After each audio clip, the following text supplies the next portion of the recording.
because ultimately we live in a universe that is infinite, but we are finite.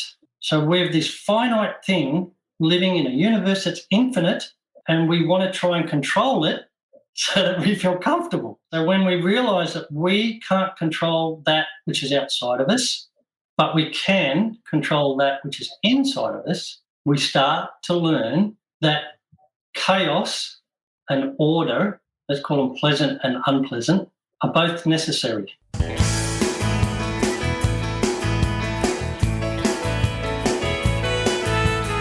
Welcome to the Onward Podcast. This is Emily Harman. I hope you had an awesome 4th of July weekend. This podcast is all about facing adversity and moving forward. My guest today is Paul Pettit. Paul has been on the Onward Podcast several times before, and I'll put a link in the show notes to his past episodes. And he's a mindfulness based coach, and his business is called Body, Mind, and Soul. In this episode, Paul actually leads me through a coaching session. I think this is awesome because I think maybe you haven't been in a coaching session before, or maybe you're not sure what it would be like to be in a coaching session. This episode gives you an idea of what it would be like to be in a coaching session with Paul and just one of the many different techniques he uses. Before we get into the session, Paul explains the difference between knowing about something and knowledge of something. He gives an explanation of form, physical form, and formless, emotional formless, and then an explanation of subjective and objective awareness and how it all ties into this coaching session. And if you listen, you'll hear me share something I have never talked with anybody before about. I guess just my parents, maybe just a handful of people. But I shared it on this episode and it was blocking me. And it's interesting to learn how it was blocking me. So let's get to the interview. This interview was conducted live originally back in February of 2021. And now I'm publishing it as an Onward Podcast episode. So hello, everybody. This is Emily, and I've got Paul Pettit coming all the way from Australia. G'day. Not really. No, kind. You did kind of come from Australia. So, I mean, that's where you were you born there? Yeah. Born and raised in Australia. Yeah. Traveled the world for quite a long time and then eventually settled down here. Yeah. 17. Yeah. 2017. Okay. Awesome. Well, this is I've interviewed you a couple of times on my podcast. I love listening to your podcast too. And this one's going to be different because it's kind of like going to be a coaching session. So I was thinking I should have like a glass of wine or a glass of beer or be already drunk for this. Settle your nerves. I put on the spot. I know. I tend to do this to you. Do you remember when you're on my podcast and I put you on the spot? You tend to fall for my tricks, I think. But anyway, it's good of you to do this. It's great of you to have the opportunity to present, by the way. Congratulations on this. And, it's just good that you're open-minded to becoming vulnerable, which is, You know? Well, I can't just talk about it. I guess I got to demonstrate it too. But a lot of people may not know if they've not worked with a coach, they may not know what goes on at a coaching session or what they could expect or how a coach can help them. And so you're a coach, and that's what we're going to kind of be demonstrating today. Yeah, we're going to be doing it. And it's important what you said. Cognitively, we can learn a lot of things. You can read a lot of books, yeah? But the true knowledge comes exponentially. It's when you experience the emotions and understand the process of what takes place in this body and this mind and this brain, and just enjoy it. Just understand that whether it's pleasant or unpleasant, it's okay. And this is all pretty much what coaching is about, or life coaching in particular. My specialty is mindfulness based life coaching. So from a science perspective, it's phenomenology and neuropsychology. But let's shorten that down. It's about the mind and the brain. I was going to say, that sounds really complex. Yeah, we're going to keep it simple. It's about the mind and the brain. And understanding that they are individual, but they're interdependent, the mind and the brain. And I could sit here and talk all night about it because I love topic, yeah. But I think we get more understanding of something by experience. And you've been good enough to say that you're going to put yourself on the chopping block, yeah, and have a bit of a session. And you've got no idea what we're going to talk about tonight, Bob. No, I don't. This is not like it's planned or anything. Kelly, thanks for the support. Please stay here and support me, Kelly. No, I mean, it's not like Paul sent me the list of questions or anything. Nope. Become totally vulnerable and trusting me, and I really am grateful for that. Well done, you. And automatically your brain is already thinking about the chaos that could take place and how to put that into some sort of control. So that's what we tend to do. That's what the brain's job is, yeah? Survival, number one. And that's what we're going to be talking about. In particular, we have this man's search for meaning, for happiness, yeah? And there's so many different avenues that we can pursue for happiness. And I mentioned to you a couple of weeks ago, and this is why this live one came on board, but Emily, it's really about learning about removing the barriers rather than seeking happiness. Like understanding what are the barriers? What is it that I'm doing that is blocking my own pathway? And when we understand what it is that we're doing that's blocking the pathway, then we get to unblock it. We get to experience what it is. So without further ado, I guess I'll just sort of ease into the coaching session with you by talking about a couple of things. The difference between knowing and knowledge, and I just shared that with you then. You can know something cognitively, but to gain knowledge of it, its true knowledge is experiential. For example, I know about childbirth, but you have knowledge, yeah? You've been born, so you know about it from that standpoint. Well, I know about it from this side, but yeah. So knowledge is the experience of all of the emotions that go in place, yeah?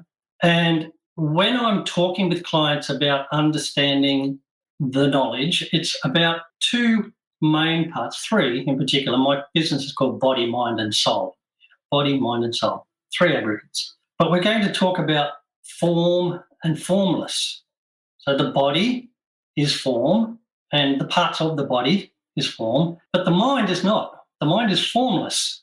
You can't take it out of somewhere and hold it, yeah? Mm-hmm. But now we've got a mind because, well, we change it every now and again, yeah? Yeah. Have you ever changed your mind? Oh, yeah. Women change their mind all the time.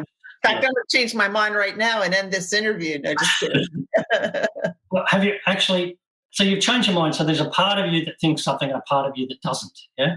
Or what about, have you done something and then later on kind of regretted it and thought, well, I could have handled that better? Yes. So there's a part of you, again, that has done something. There's another part of you that is kind of analysing what it did. So basically there's parts of you, yeah? Mm-hmm. Like there are physical parts of you, there are also non-physical parts of you, this thinking mind. And that's pretty much where you and I are going to move into tonight. Okay. We're going to move into the formless parts of you. And to get an understanding of what it is that we're going to be looking at, when you have a belief in something, a circumstance or an event that's taken place, you tend to look at it from an objective view or a subjective view.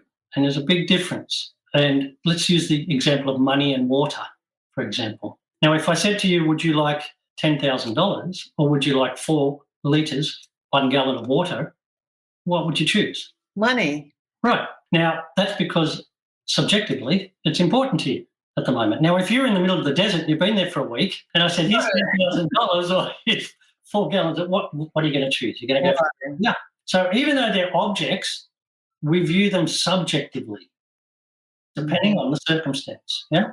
Mm-hmm. So what usually occurs is we take in all this information and we form an opinion on what we think is real, and therefore we feel a certain way about it. In other words, our thoughts create our feelings, and then with those feelings we take an action and get a result. Right. A lot of the times we believe it's a circumstance that's doing it. We think our circumstances control us. I'm a dad, I'm a businessman, I'm married, I've got 100 things to do.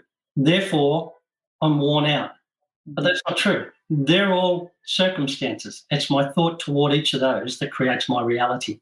So what generally happens is, now that we understand we've got parts of us, a part of me likes this and a part of me doesn't, I changed my mind, there's different parts. To be able to move forward, we need to unblock the parts that are stuck. So you're my guinea pig tonight, and we're going to be doing this one practice. And this is only one practice of hundreds of practices involved, yeah?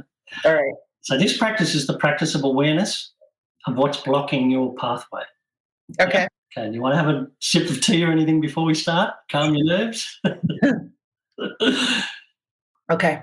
Okay. So awareness of what's blocking my pathway to happiness, or I'm just going to have a sip of water. Well, it could be to happiness. We're going to discover what it is. That's the whole point. This is live. Yeah? This is live. So the first thing I'm going to invite you to do is get permission from all of your parts to be open, to just allow us to get curious about what's going on inside Emily. And just share with me if there's any hesitation. You can stop this anytime you want, by the way. Yeah. If there's anything that comes up that's a little bit too traumatic or too difficult to deal with, you can just say, okay, we're going to pause, yeah? Mm-hmm. Okay. So if you think that the parts of you, what you think is you, is open to just me and you getting curious, not judgmental, just curious, then, yeah, you're nodding, so that's good. Okay. So we're going to start by uncovering a part. We're going to just put it out there and think about something that perhaps a part of you that frustrates you. Something about me that frustrates me? Mm-hmm. Something that gets in your way. What do you think it might be? Okay. Yeah, you can share it. Oh, a part about me that frustrates me is that I hate making sales. You hate making sales? Mm-hmm. Okay, that's perfect. If I blow on the wine, it looks more like tea. This is tea. It is tea. Okay, so if you hate making sales, yeah? So there's a part of you that's protecting you from making sales. It's saying something has happened at some point in your life where this part of you has come forward, okay? It's saying that you don't like being vulnerable or there's a reason behind it. And we're just going to uncover what it is, okay? Okay, good. So as you can see, I'm making notes while I'm going. And that enables me to stay focused in the moment with you because I can come back to the notes and I don't have to keep them all in my head. So I'm just going to ask you to, if you want, you can close your eyes, you can leave them open, but I want you to get in contact with that part of you and just see if you can feel it around you or in you somewhere. The part that hates making sales? Mm-hmm. We're going to call it the protector, yeah? It's just a protector. And just let it come up to the surface, and if you think that you can feel it it's present, see if you can see if it's sort of around you or if it's in you, and if it's in you, whereabouts does it reside? Where does it sit? It's like right here. Up in the chest, okay. In the heart space, I'll call that, the heart chakra, chest, okay. Can you ask that part of you if it would be open to you and I getting curious about it? Not judgmental, just curious. I just want to get to know a little bit about it. Sure. Sure, okay. So that's pretty good. It's open straight away. So with being curious, I'm just interested, what is it protecting? What's this part protecting? What comes up for you? What does it feel it needs to protect? My ego, because I've worked for the Navy my whole career. So I've never had to put a value on my services. The Navy always did. Ah, okay. Put the value on me. And so now I'm a coach, and I know it's not like asking for money, and I know it's more inviting people to, I know I have a lot to offer, but I just don't like making the sale. Yeah. Okay, because you're becoming vulnerable. Yeah, is that fair to say? So let's think a moment. And again, we're going to move all of the other parts of you aside and just let this part talk for itself. What happened in the past that it feels it has to protect you? What comes up for you? Don't think too much. Just let it come up. I just don't like it when people try to sell something to me. I don't like that. Okay. I don't know why. No, you don't need to know why. That's okay. That's another part coming in to try and interfere. We're gonna ask that to stand back a little bit.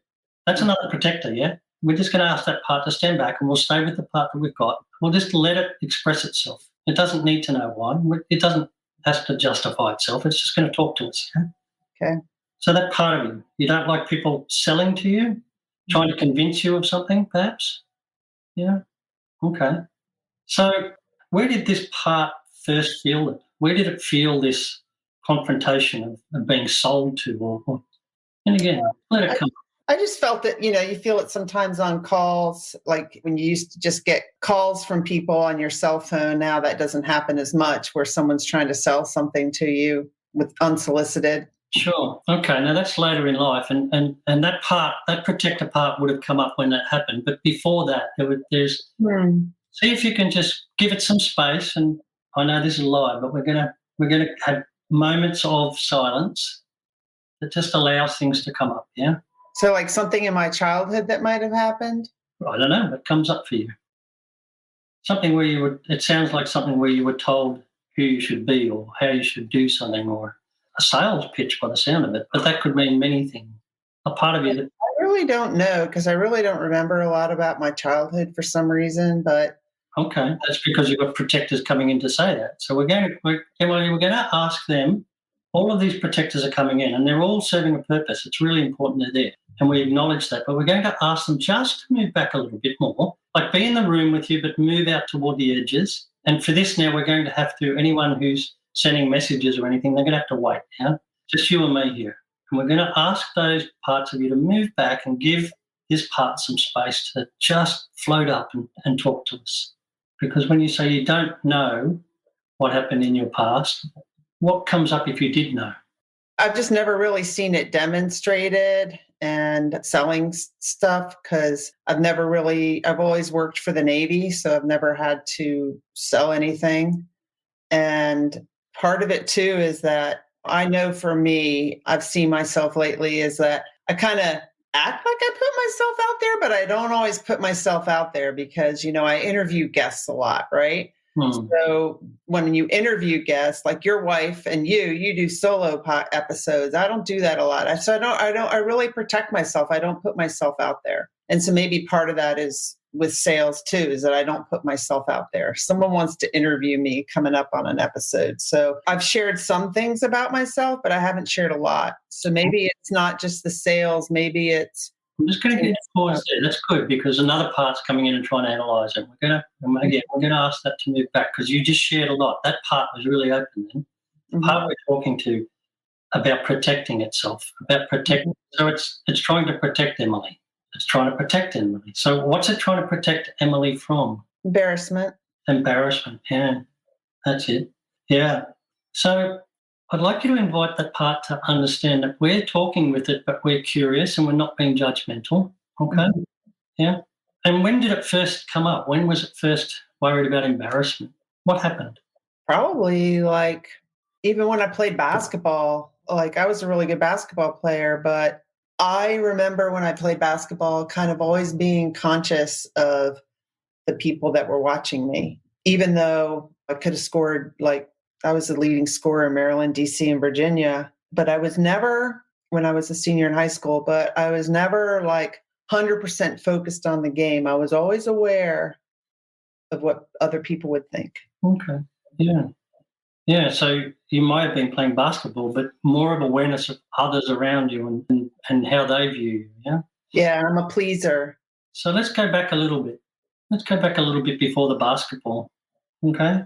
Because basketball was something it was a skill that you learnt and you became good at it. Yeah. But even when you were good at it, there was still this awareness of others and how they view you. So let's give this a little bit more space and just go back a little bit further. And when did this part first start to feel that it was aware of others and their opinions of you, of Emily? Probably when I started going to school. Yeah, early school. Did you move school around a bit, or were you at one moved a bit? And how was it trying to fit in with everyone? Yeah, that was hard. Yeah, thinking about that, I went to first grade here in Stanton, Virginia, but then we moved to Northern Virginia. We moved to Annandale, then we moved to Centerville, then we moved back to Annandale. Wow. So it did switch schools. Yeah. So in probably was something. Yeah, let's go back to the start there and recognize that part that we're talking about. And I'm just going to invite you to take a moment, pause for a moment, and see if you can get an image in your head of that little Emily, that part. Just anything that comes up around that period of time, whatever comes to the front. I do have one, because I have another coach where we had to look at our image of ourselves when we were little. So it's my screensaver on my phone right now. Yeah, right. And when was that? About what age? 5. Okay. And tell me a little bit about that, Emily. That Emily lived on a farm in Stanton, Virginia. And I remember that when I was in 6th grade, so maybe a little bit older, that we moved to Northern Virginia. No, 2nd grade. So 2nd grade, we moved to Northern Virginia. And I remember that for some reason, we couldn't tell anybody that we were moving. And I had to leave my quartz crystal that I found at my farm in the classroom. I remember that. And I remember just not being able to tell anybody that we were leaving. So I don't know if I got to say goodbye to my friends. Okay. Okay. So I'm going to ask you you can close your eyes or keep them open, whatever's comfortable. Just to imagine yourself there with that little Emily in the moment. Now, you're kind of standing away from her, okay? Let her, give her some space to is she standing up or sitting down or what's that Emily doing? What's she doing? Standing. She's what? Standing. Standing, okay. So stand away from her a little bit, but allow her to see you and see if she can see you. Can she see you? Uh-huh. Mm-hmm. Okay. So how's she feeling toward you? Loving. I don't know why I have tears coming down. That's okay. That's okay. She's admiring me. She's admiring you. Oh, that's good. Okay. Are you able to kneel down so you're about the same height? Mm-hmm. Yeah? Okay. And maybe she can come toward you or you can come toward her. Are you able to get closer and about the same height? Mm-hmm. Yeah. Okay. Does she know how old you are now? Yep. She knows how old. And she's admiring you. That's good, isn't it? Yeah. She's like, wow, you accomplished a lot. There you go. So things should be everything, but you've accomplished a lot, and she's aware of that. That's really clever for a 5. How old is she? Do you think 5, 6? 6. Probably 6. Okay. So, are you able to look at her and tell her that she's accomplished a lot too? Mm-hmm. Yeah. Does she feel like she's accomplished a lot? No, she's like insecure. Yeah. Yeah. She's feeling insecure. Yeah. Mm-hmm. Something happened in her past that wasn't pleasant. Mm-hmm. Yeah, before she was 6. Maybe. Does she know? Is she able to share that? Yep. She can share it. What happened? Then something that I've never said to many people. It's okay. Take your time. I was at the babysitters and there was an older kid there and he would take us behind the chimney and he would make us pull our pants down and pull our shirt up and he would wash us. And we weren't allowed to tell anybody. You weren't allowed. And how old was he? He was probably like 13. Okay. And how old was little Emily? She was probably like 6. Mm-hmm. About the same age. Yeah. And did she ever get to tell anyone? Yeah, she told her parents. And I don't really know what happened. It was in the late 60s, late 60s probably. So nothing happened in those days. Nothing happened. Okay. Yeah, I don't think I ever went back to the sitters, but no, yeah, nothing. Okay. So this little Emily now knows that you're with her now. Yeah. Mm-hmm. She knows that you've achieved a lot, and therefore she can look up to you. Can you tell her that you now know what happened with her, mm-hmm. and let her know that you understand, and just let her feel what she feels and express it and share it with you? Mm-hmm. Yeah, what's she feeling? Relieved. Relieved. Yeah, why is she relieved? Just because she feels understood. Yeah, she feels understood now. Yeah. So he's an adult who's going to listen to her and understands, yeah? Mm-hmm. Mm. And big Emily's not going to let that happen anymore, is she, to little Emily? Mm-hmm. No. So little Emily, what would she prefer to be doing than protecting you from this happening again? She doesn't want you to become vulnerable. She doesn't want you to be hurt. What would she prefer happened? I don't think I understand the question. Okay, so little Emily, if we could teach big Emily some practices, some things for her other parts to help her out, would you like that? So that you don't have to be on guard all the time? Yeah. Yeah, she'd like that. Okay, that's good. And if we were to teach big Emily some things that allow her other parts to help protect her and you could relax a little bit, what would you do? What would little Emily do? Play. Play. What would she play? Probably watercolor and okay. Just run around, play outside. I bet. Yeah. Okay. Well, now that she's met Paul and she's talked with you now, if we said to her that big Emily and Paul are going to work on some things and we're going to get other parts to come to the forefront and start helping out, is she able to let go and run off and play for a while? Yep. Yeah. Okay. And knowing this, we just want to reassure her that we're asking her to come with us too. Yeah, she can come back to you anytime she wants. Yeah, Mm-hmm. if she feels that she needs to contact you, you're here. Yeah, and she Right. can be with you anytime. Yeah, okay, all right. Well, we're going to let her run off and play, and you can tell me when she's heading off and what she chooses to do. And she just went. I just picture her when we were living on the farm, so she went to play by the stream. Sweet, that sounds fun. Mm-hmm. Okay.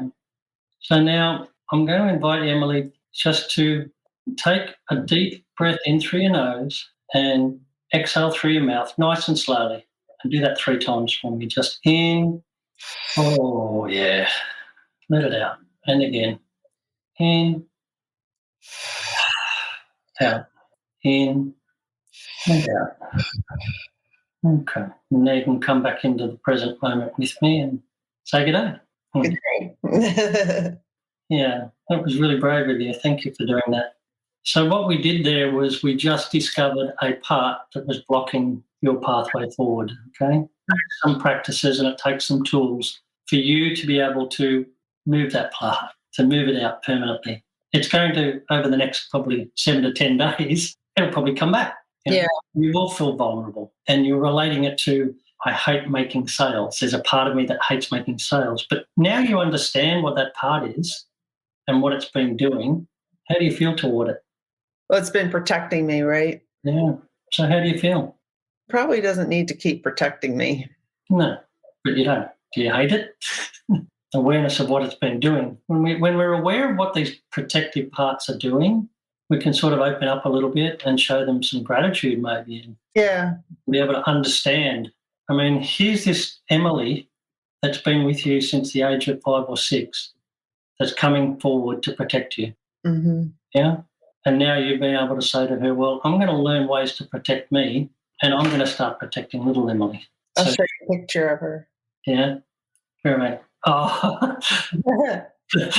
wow. Guess what? Free. She's out there playing by the stream.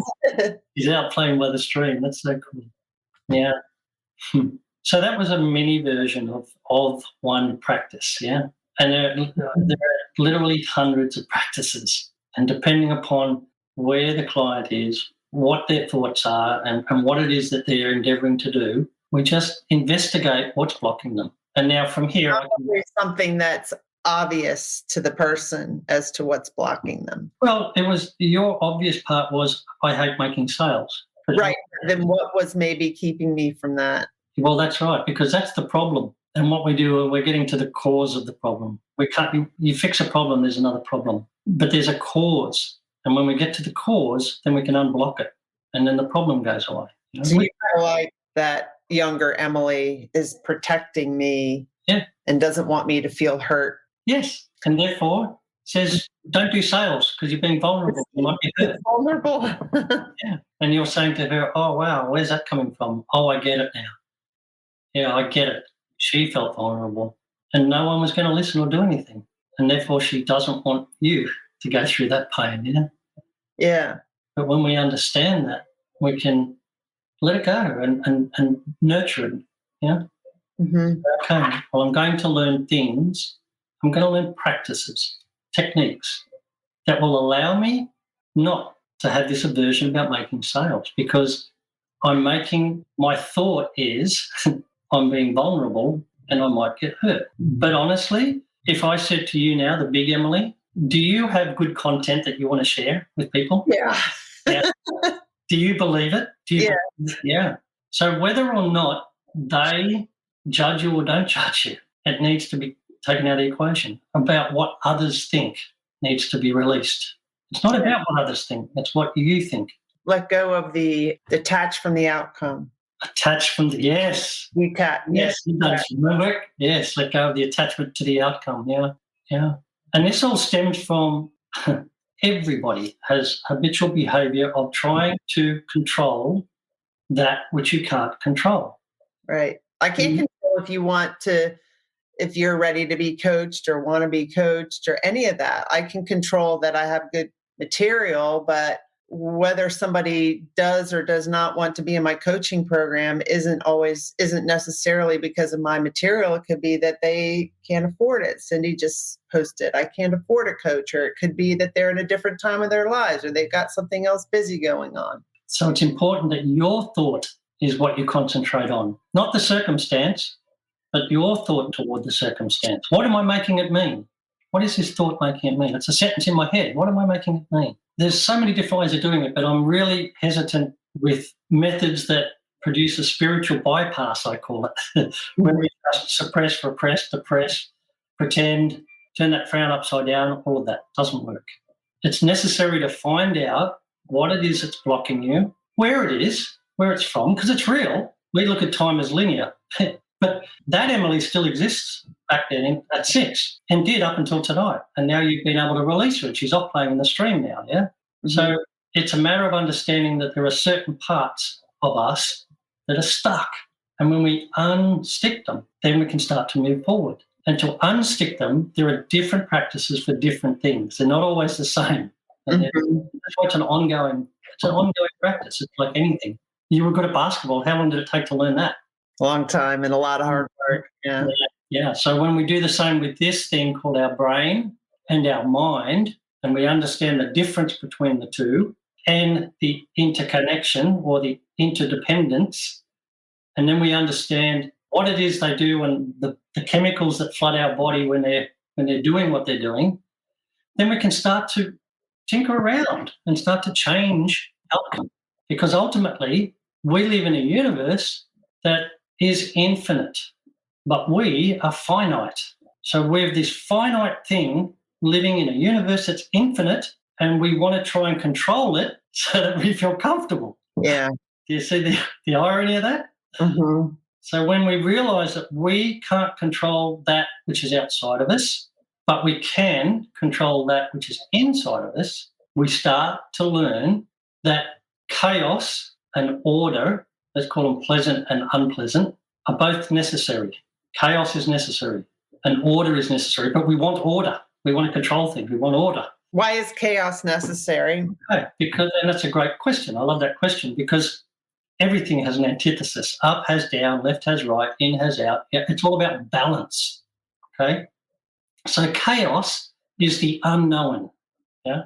Yeah. We have a fear of the unknown, but the unknown is what teaches us because what we don't know, when we move toward, we know. So by moving toward chaos, we learn new things and therefore it becomes order. Until such time, we need to increase our knowledge of order. Therefore, we need more chaos, the unknown, and we need to make the uncertain certain.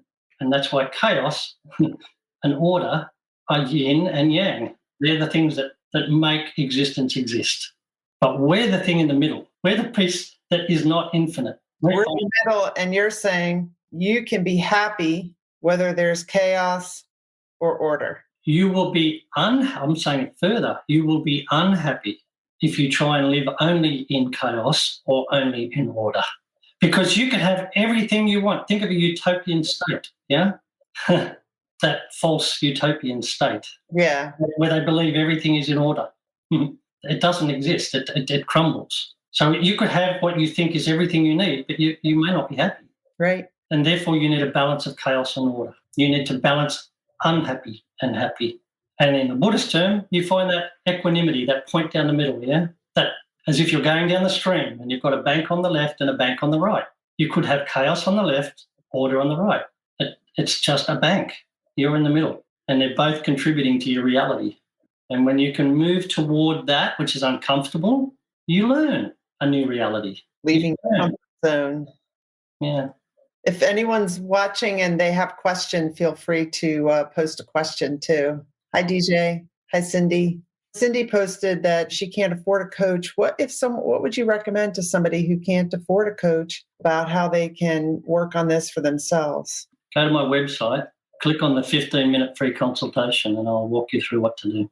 And his website is right, paulpettit.com.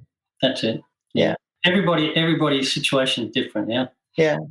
For me, there's a part of me now, a teacher part that wants to come out and share. Because I've had many teachers, and on that website you can see there's a list of them on one of the pages. There's many, many, many amazing teachers out there who've done a lot. They've spent their life learning, and now I'm just sharing what they've taught me. And my main teacher, my guru, shared to me that love all and feed all. And basically, Indian, he didn't speak a lot of English, but the best translation of love all and feed all that he was trying to share is not just food, just love all and feed all for who they are and what they need. How can we best serve? So, I can certainly point them in the right direction, whoever's saying that they can't afford coaching. Very interesting session. Very interesting session. But you're smiling, so that's a good thing. Yeah. Do you feel a little bit lighter, I hope? Yeah, I do. I mean, it kind of built on what we were doing in my other coaching group, which is looking at our child and realizing our picture of us as a child and realizing we're still that person. We still have that innocence in us, and you wouldn't look at a child like that and criticize them. So why do we beat ourselves up so much, right? Well, because we think we're one thing. We're brought up to think that we are just this one thing, that I'm Paul, that's it. But the reality is everything has a beginning, a middle, and an end. It's impermanent, yeah. That nothing stays the same. Me, as I was 20 years ago, totally different to me now. But when we think that we're just one thing, that's where we get caught out. We're not. We're multifaceted. We have so many parts to us. And when we allow space for the parts to come up and we use curiosity, not judgment, we become curious, then we get to go through. A lot of the time we become judgmental of ourselves. How many times do you look at yourself and think, well, I'm not good enough? Well, and that's what this coach is saying. The essence that was you when you were 5 or 6, when you're this little kid, is still within you. And that's what he's saying. Yeah, because that essence is your core essence, is another word in the West is soul, your soul. Yeah, your being, because we're human beings. Yeah, you wouldn't say to this being, you're not good enough, or so why would you say yourself now, right? Because that is in you. Yeah, that's in me still. That's a part of you. The soul is like your fingerprint, right? Yes. Yeah. So looking at a picture of you when you were younger and take away any judgment of it or any superficial, like he says, don't think, well, of course, that's an innocent soul. Very young, didn't know anything. Get your judge out of the way and just realize that this is still in you and treat yourself nicely. Guess what? Do you know how young you are now? You sitting there. Do you know how young you are? How many times have you been around? You're very young. You're very young. Yeah, you're still young, and we have this desire to be perfect, but we're perfect in our imperfection. That's the whole point. That's what makes us unique. I have a lot of love for you, but I don't want to be you. I can only be me. Right. I like to say your job is to be you. Yeah. And when we can accept that for who we are, it's all about accepting yourself.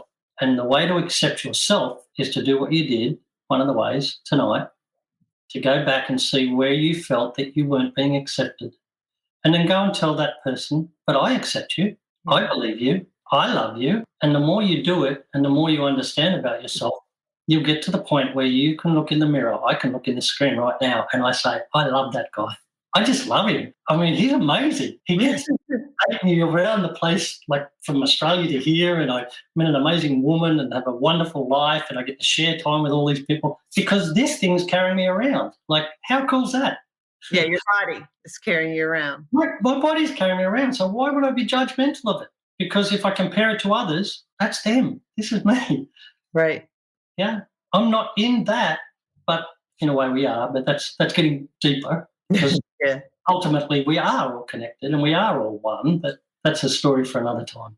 Mm-hmm. The first thing to learn is about the self and uniting all of I call them 3 aggregates, the body, the mind, and the soul. When you unite them, when you couple them, it's called yoga over here, but it means to couple or unite. And when you unite your body, your mind, and your soul and see that they're interdependent and start loving them, and start allowing awareness to come up of what has been happening in the past, of why you've been nasty to yourself, and just learn to let go of all of that and go back and say, sorry, I accept you now. Imagine what the world would be like if everybody accepted themselves. And one of the things I posted recently was like when I was in the military and working for the Navy, we went to a lot of training.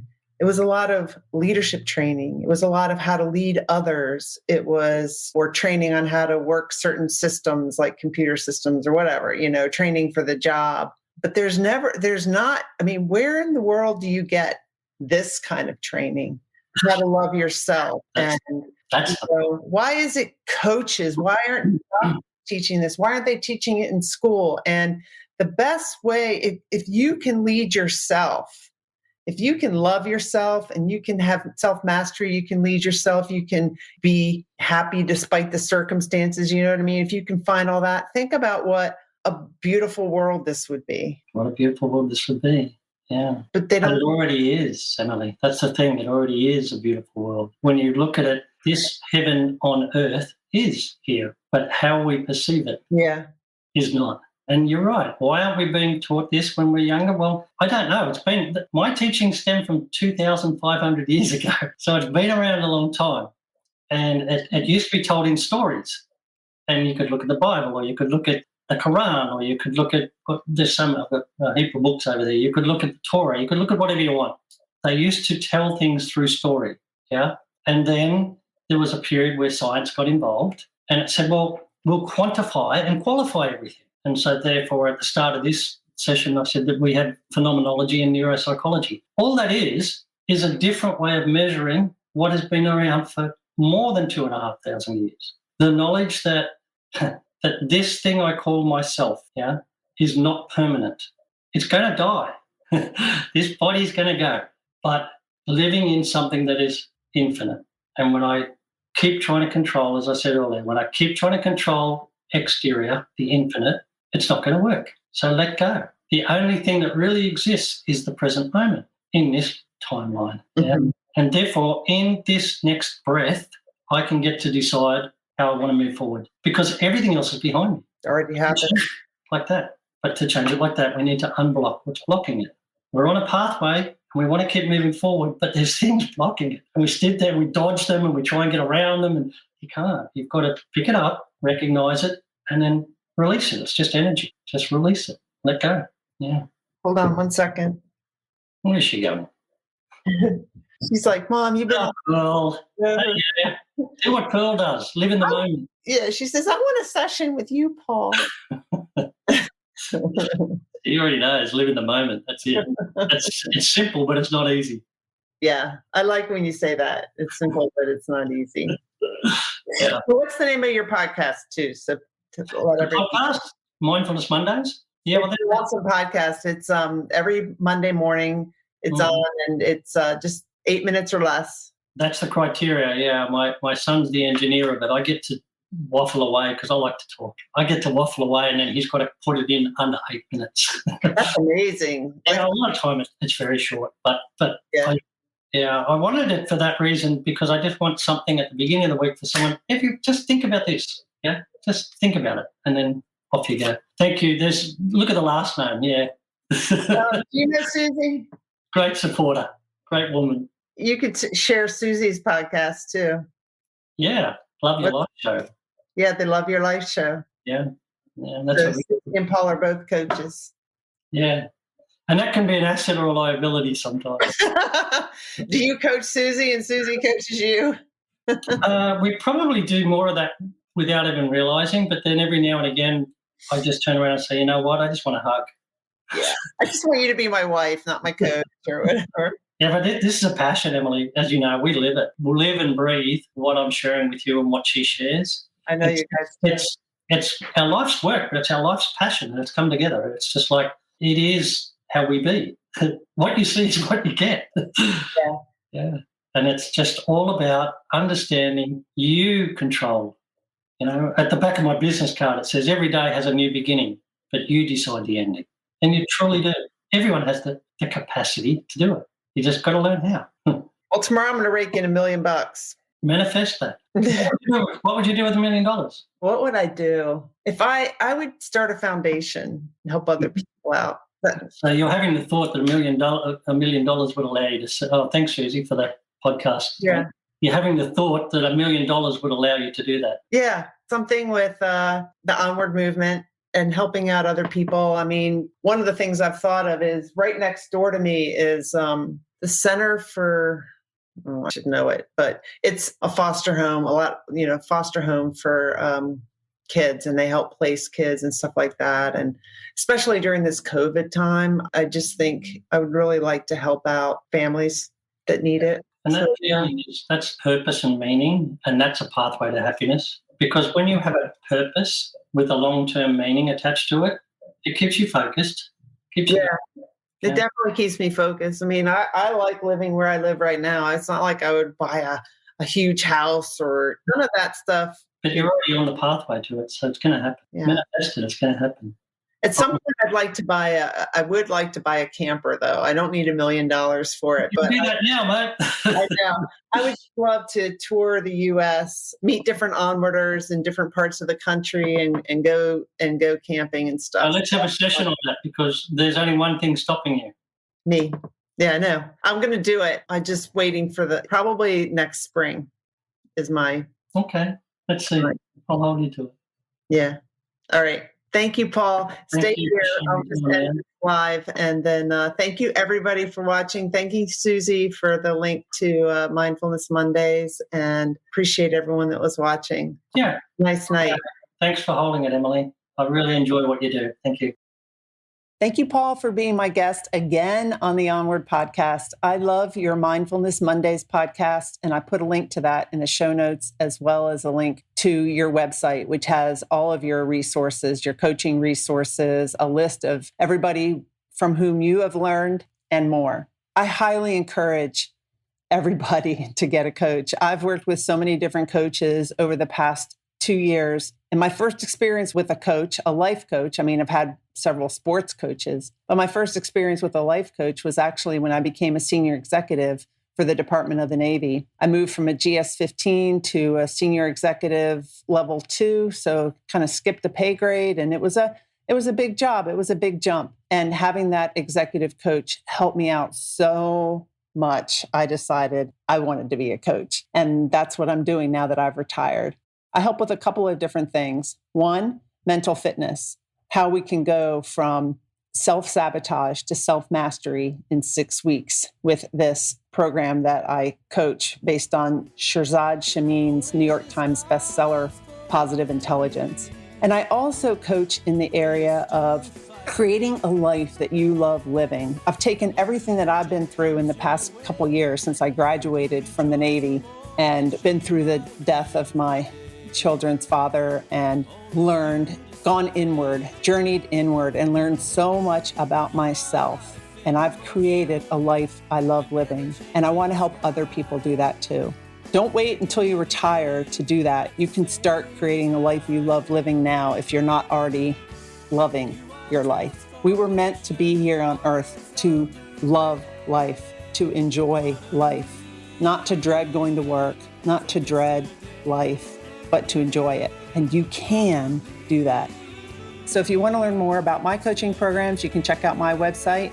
If you resonate with Paul and want to learn about his programs, check out his website. Whatever you do, I just encourage you to get a coach.